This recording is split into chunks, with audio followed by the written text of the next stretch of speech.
Assalamualaikum warahmatullahi wabarakatuh. Semangat pagi anak-anak. Apa kabar hari ini? Tentunya sehat, bukan? Anak-anak, materi pembelajaran kita hari ini adalah teks laporan hasil observasi. Dengan kompetensi dasarnya adalah mengidentifikasi laporan hasil observasi yang dipresentasikan secara lisan dan tulis. Serta tujuan pembelajarannya hari ini adalah: yang pertama, anak-anak mampu memahami apa itu teks laporan hasil observasi. Yang kedua, anak-anak mampu menjelaskan isi teks laporan hasil observasi. Sebelum kita belajar tentang teks laporan hasil observasi, Ibu mau bertanya kepada kalian. Pernahkah kalian melakukan sebuah observasi? Apa itu observasi dan mengapa dinamakan teks laporan hasil observasi? Nah, anak-anak, yuk simak gambar berikut ini. Nah, di sini di gambar pertama ada gambar bunga aglonema. Apa itu bunga aglonema? Bentuk daunnya seperti apa? Warna daunnya seperti apa? Dan apa manfaat bunga aglonema ini? Nah, yang baru saja Ibu sebutkan itu yang disebut dengan observasi. Perhatikan gambar yang kedua. Pada gambar yang kedua ini ada tumbuhan kunyit. Nah, kunyit ini apa? Manfaatnya apa? Bagaimana ciri-ciri dari kunyit itu sendiri? Nah, contoh yang kedua ini juga disebut dengan observasi. Nah, ini juga ada contoh gambar lagi. Kalian tahu gambar apakah dia? Iya, ini adalah gambar ikan hiu. Tahukah kalian, ternyata ikan hiu itu ada yang memiliki gigi taring, ada juga yang tidak memiliki gigi taring loh. Nah, ternyata ada seseorang yang akan melakukan pengamatan. Orang ini menemukan masalah bahwasannya ternyata pada ikan hiu itu ada yang memiliki gigi taring, ada juga yang tidak memiliki gigi taring. Nah, ikan hiu itu hidup di mana? Terus kemudian spesiesnya apa saja? Terus ikan hiu ini makan apa saja? Terus kemudian jenis-jenis dari ikan hiu ini apa saja? Ternyata banyak sekali. Nah, pengamatan yang dilakukan oleh seseorang tersebut yang sudah menemukan ternyata ikan hiu itu memiliki gigi taring dan tidak memiliki gigi taring. Nah, itu yang disebut dengan observasi. Untuk lebih jelasnya, yuk simak materi berikut ini. Teks laporan hasil observasi. Teks laporan hasil observasi adalah teks yang mengungkapkan fakta-fakta yang didapatkan melalui proses pengamatan yang bersifat objektif. Apa itu objektif? Objektif artinya informasi yang diberikan sesuai dengan data yang didapat selama observasi. Oleh karena itu, penting bagi kalian untuk menuliskan informasi dan data yang indera kalian benar-benar dapatkan.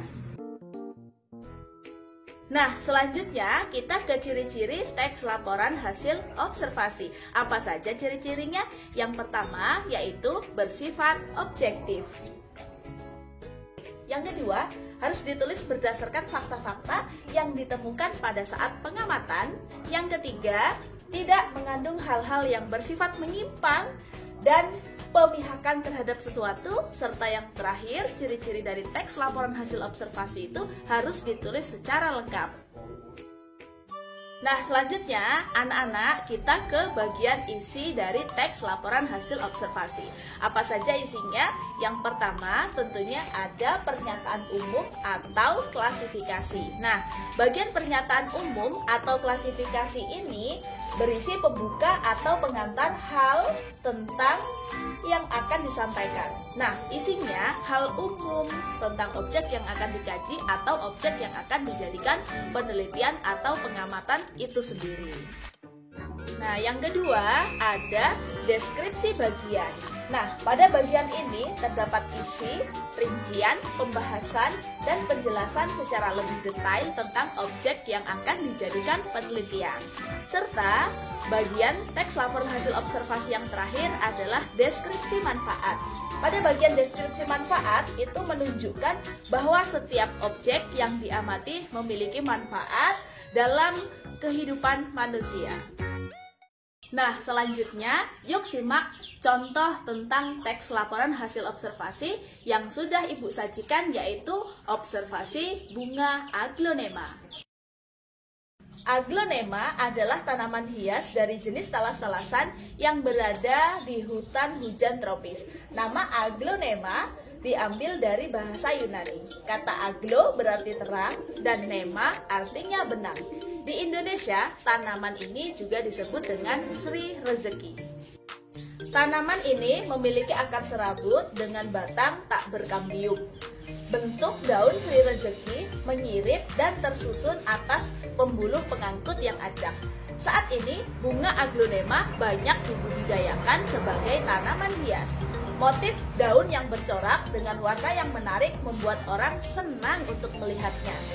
Tanaman ini termasuk dalam kelompok tanaman monokotil dengan akar serabut. Akar yang sehat memiliki warna putih dan berisi, sedangkan akar yang kurang sehat berwarna coklat. Sri Rezeki memiliki batang basah yang lunak dan berair. Ukuran batangnya pendek dan tertutup daun. Warna batang umumnya putih, hijau muda, atau merah muda tergantung dari jenis spesiesnya. Daya tarik dari tanaman ini pada daunnya. Bentuk daun Sri Rezeki sangat bervariasi. Ada yang bulat, lonjong, hingga bentuk delta. Permukaan daunnya licin, tidak berbulu, dan tepian rata. Sampai deh kita ke tahap akhir bagian observasi, yaitu deskripsi manfaat. Manfaat aglonema. Aglonema, yakni tanaman hias ini, mampu membuat suhu ruangan menjadi lebih lembab. Bisa begitu karena tanaman aglonema bisa membantu sirkulasi ruangan menjadi lebih baik loh. Jadi, jika Anda ingin memiliki ruangan dengan udara yang baik, salah satu cara yang bisa dilakukan adalah dengan menanam bunga aglonema. Anak-anak, setelah memperhatikan penjelasan dari Ibu tadi dan juga memperhatikan dari contoh observasi yang Ibu berikan tentang bunga aglonema, sekarang di sini coba anak-anak lihat gambar berikut ini. Gambar apakah dia?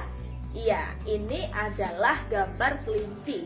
Dari 3 gambar kelinci yang Ibu sajikan ini, ada kelinci yang berwarna coklat, ada kelinci yang berwarna putih, ada juga kelinci yang berwarna hitam. Nah, mengapa kelinci itu memiliki warna bulu yang berbeda-beda? Apa masalahnya? Nah, sekarang coba anak-anak bersama teman-teman temukan mengapa kelinci-kelinci ini memiliki bulu yang berbeda-beda serta spesiesnya dari mana. Nah, anak-anak silahkan untuk menemukan dan mengungkapkan permasalahan yang ada pada warna bulu kelinci ini dengan melakukan pengamatan atau penelitian langsung dengan objek yang sudah Ibu berikan, yaitu kelinci. Selamat mengerjakan.